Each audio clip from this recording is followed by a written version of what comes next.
The story you are about to hear is true. Only the names have been changed. Hello.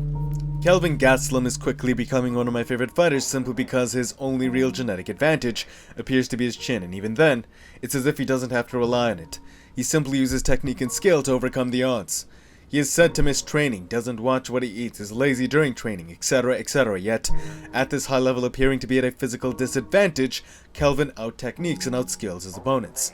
That, in my opinion, is the cornerstone for what martial arts is about. Learning the methods that help you overcome the odds. And when you do, as Kelvin signifies, you simply take the physics of what you're capable of to another level. I did highlight Kelvin's fluidity in previous segments, I'll leave a link down below if you missed them, but in this one we'll be focusing on his most dangerous method, his utilization of a simple jab cross, questioning why it's so effective for him. Kelvin is 5'9", and in this instance, Vitor Belfort is 6 feet, clear height advantage. Now taller fighters traditionally do have an advantage due to often having a reach advantage as well. Their reach allows them to sit at the end of it and poke you, whilst you're forced to engage hard and commit beyond that reach, which could also lead to you getting beat to the punch. Also, a height advantage allows you to angle shots around one's guard, which Tyson Fury and Deontay Wilder take full advantage of. There's a psychological advantage, of course. The same way bodybuilders evoke a sense of fear or respect from the average person, I believe height does something similar as well. It creates an innate sense of dominance. This for many people can dishearten them or get into their heads before the match even begins. Mike Tyson though, he was actually a smaller heavyweight, but that height disadvantage was the cornerstone to why he was so dangerous. Speed, balance, access to vital areas. Smaller fighters are typically faster. Of course, not in all cases, look at Stephen Thompson, but even then, the blinding, explosive speed of the smaller Tyron Woodley was enough to catch him. Smaller fighters also have a lower center of gravity, allowing more stable footing. Bruce Lee believed balance was one of the most important factors in fighting, and it makes sense. If a strike is weight distribution, and you distribute weight from your feet, having balanced footing means firmer footing, which means a firmer position to push force from. It also becomes integral to footwork. Mike Tyson's peekaboo style would not have been as effective without his low center of gravity. For that bonus in balance is what allowed him to retain his firm footing whilst he was moving rapidly from side to side. During these movements of rapid weight distribution, if he were to lose balance, it would break or interrupt his sequence of movements. Now, access to vitals. Taller fighters do have an advantage angling around guard, thus can more consistently strike the dome. And of course the reach advantage, but a shorter fighter's hands have a better angle when striking the chin. This was Mike Tyson's secret sauce. He didn't just use movement and footwork to angle shots. He broke down places where the guard was not up, thus baiting you into opening up the chin. He essentially played a more difficult game, and the reward as a result was greater. Why though? Why is it a better angle for the chin? Striking the chin creates a greater likelihood of a KO because it acts as a lever, using the neck as a point of pivot. Now, you can probably already see how this works. Taller fighters punching down, easiest striking point, forehead, one of the hardest portions of the body.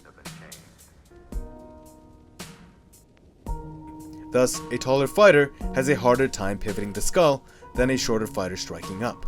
And for a shorter fighter, if the guard is not in the way, easiest striking point, mouth and chin, using that lever. We can probably now see why Mike Tyson's shorter height played a huge role in why he was so dangerous. Now Kelvin Gastelum is not Mike Tyson, but taking all of this in, it makes sense as to why he's so dangerous as well. Let's take a closer glance. First thing we should note is Kelvin's jab. It is integral to why his cross lands so much of the time. His jab's gauge allows him to feel the distance his cross has to cover in order to land clean. But there's also another subtle secret to it. Look, he's blocking Vitor Belfort's vision. And in that moment where Vitor can't see, Kelvin's backhand is loaded up. Vitor was not prepared for it. Kelvin touches him at just the end of it, thus Vitor caught off guard by such a simple technique. Again, Kelvin comes in with the jab, but this time, that by itself rocked Vitor. Kelvin is so fast and fluid in motion that it's barely telegraphed. The cross is predicted and ducked though. We should also pay attention to the way Kelvin pushes off his feet. Look at how he loads up his hips.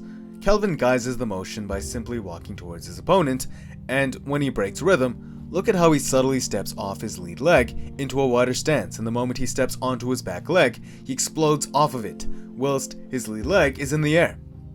The gauging jab comes in the moment the lead leg plants. Then, he pivots his hips into his backhand as his back foot slides in. This is very balanced weight distribution with next to no air time or hang time in his steps. That's why he's able to do it so quickly and so clean, why it's so subtle and untelegraphed. He's caught everyone he's used this technique on, even almost beating Chris Weidman if the round had not ended. And just the speed of it. He dropped Vitor with this as well. You can see it. Vitor shells up not knowing how to deal with the speed of such blindingly fast and clean technique. Kelvin pulls down the guard, and from his shorter height, is given a clean angle to Vitor's chin. Such fluid technique. Here, Kelvin shifts his weight into a strike, Michael avoids it and looks to counter, but because of his lower center of gravity and firm balanced footing, he is able to recover quickly and pull the strike, countering Michael's counter. Again, I have created segments explaining Kelvin's fluidity, thus speed, and if you want exercises to increase your speed with a more fluid kinetic chain, I'll leave a few links down below. But back to the point. This offers a valuable lesson, one that's bigger than martial arts. It's not about who's shorter and who's taller and what's actually better. Both have their advantages and disadvantages, which depend on the individual. That's the key. A lot of people go through life insecure about their height, and it may appear one has a significant advantage over the other. But I implore you to realize the cards you have been given are enough so as long as you're willing to work with them, because it's never about being better than the person next to you. I believe this is a game where you seek to be the best version of yourself. That is who your true opponent has always been. You. Hope you enjoyed the video. Smash the like button if you did. It's good karma. And until next time, peace.